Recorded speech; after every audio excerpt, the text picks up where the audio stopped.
మరిన్ని వీడియోల కోసం సబ్స్క్రైబ్ చేసుకోండి. అదేవిధంగా పక్కనే ఉన్న బెల్ ఐకాన్ని క్లిక్ చేసి వీడియో నోటిఫికేషన్స్ని పొందండి. Friends, TSPSC TRT SGT Telugu medium English medium ఫలితాలను వీలైనంత త్వరలో ప్రకటిస్తామని TSPSC కార్యదర్శి వాణిప్రసాద్ గారు తెలిపారు. సో దానికి సంబంధించినటువంటి పూర్తి వివరాలు ఈ వీడియోలో తెలుసుకుందాము. సో ఫ్రెండ్స్, ఇక్కడ మీరు చూడొచ్చు, వీలైనంత త్వరలో SGT ఫలితాలు TSPSC కార్యదర్శి వాణిప్రసాద్ గారు వెల్లడించినట్లు మనకి ఇక్కడ ఇవ్వడం జరిగింది.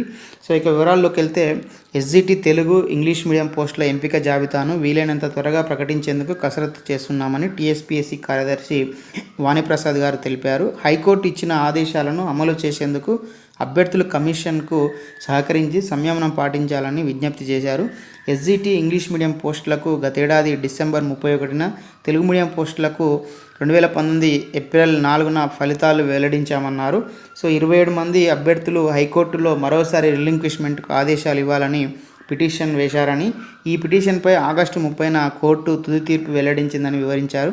ఈ మేరకు తెలుగు మీడియంలో 3375 మంది, ఇంగ్లీష్ మీడియంలో 837 మంది అభ్యర్థుల నుంచి సెప్టెంబర్ 9 నుంచి 16 వరకు రిలింక్విష్మెంట్ ప్రతిపాదనలను స్వీకరించామని తెలిపారు.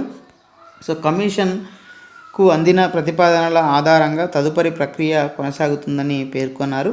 సో ఇది ఫ్రెండ్స్, మరి TSPSC TRT SGT Telugu medium English medium ఫలితాలకు సంబంధించి, అంటే సెలక్షన్ లిస్ట్కి సంబంధించినటువంటి అప్డేట్ సమాచారం. సో ఈ వీడియో మీకు నచ్చితే లైక్ చేయండి, షేర్ చేయండి. ఇలాంటి ఎడ్యుకేషనల్, ఎంప్లాయ్మెంట్, టెక్నాలజీ సమాచారం పొందడం కోసం మన యొక్క యూట్యూబ్ ఛానల్ వెంకట్బిటిని సబ్స్క్రైబ్ చేసుకోండి. Okay friends, thanks for watching this video. Bye, have a nice day.